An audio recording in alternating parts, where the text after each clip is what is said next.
అంటే చదువు దేన్ని నేర్పాలి? మనిషికి సంస్కారాన్ని నేర్పాలి. ఆ సంస్కారం రానప్పుడు ఆ చదువుకి ప్రయోజనం ఏమిటి?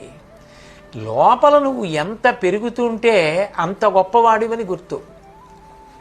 చదువుకున్నాడు, తనొక చిన్న తప్పు చేశాడు అనుకోండి, నేను ఈ తప్పు చేశాను, నన్ను మన్నించండి అనగలగాలి. తను తప్పు చేసి తన దగ్గర విద్య ఉంది కాబట్టి తాను చేసిన తప్పు తప్పు కాదు ఒప్పని సమర్థించుకోవడానికి తనకున్న విద్య వాడుకున్నాడు అనుకోండి, అప్పుడు ఆయన్ని సజ్జనుడు అనరు, దుర్జనుడు అంటారు. రామాయణంలో రావణాసురుడు అంతే. తను తప్పు చేస్తాడు, కానీ తను చేసినది తప్పు కాదు ఒప్పు అంటాడు. రావణాసురుడు చదువుకోలేదా? వేదాలన్నీ చదువుకున్నాడు, శాస్త్రాలు చదువుకున్నాడు. ఏమిటి ప్రయోజనం? ప్రయోజనం లేదు. 10 తలకాయలు ఉన్నాయి, ఏమిటి ప్రయోజనం? కాదు.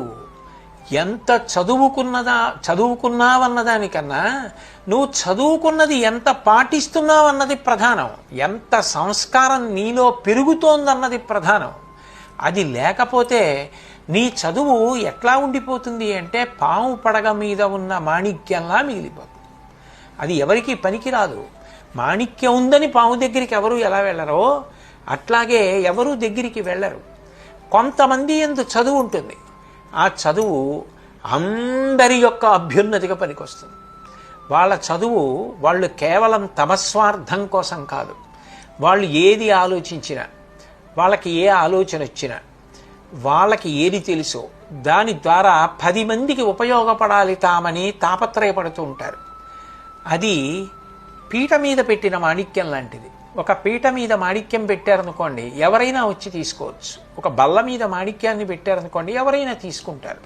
పాము పడగ మీద ఉంటే ఉపయోగం లేదు. మీరు చూడండి, లోకంలో ఎందరో మహానుభావులు ఉన్నారు.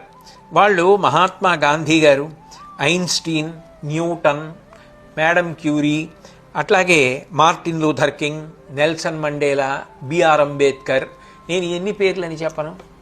వీళ్ళందరూ కూడా బాగా చదువుకున్న వాళ్ళు. కానీ వాళ్ళు వాళ్ళ చదువు ద్వారా వాళ్ళ స్వార్థాన్ని చూసుకోలేదు. వాళ్ళు సమాజ హితాన్ని చూశారు. మేము ఒక్కళ్ళం కాదు చదువుతో బాగుపడవలసింది, మా చదువు చేత ఇన్ని కోట్ల మంది ఉద్ధరింపబడాలి అనుకున్నారు. అలా ఉద్ధరింపబడాలి అనుకుని వాళ్ళంత కష్టపడ్డారు కాబట్టి, వాళ్ళ చదువు ద్వారా ఉద్ధరించారు కాబట్టి వాళ్ళు ఇప్పటికీ మిగిలిపోయారు. అవి బల్ల మీద పెట్టిన మాణిక్యాలు కాకుండా స్వార్థం కోసము ఎప్పటికీ మారని బుద్ధితో ఉండడం, మూర్ఖత్వంతో ఉండడం దుర్జన లక్షణం.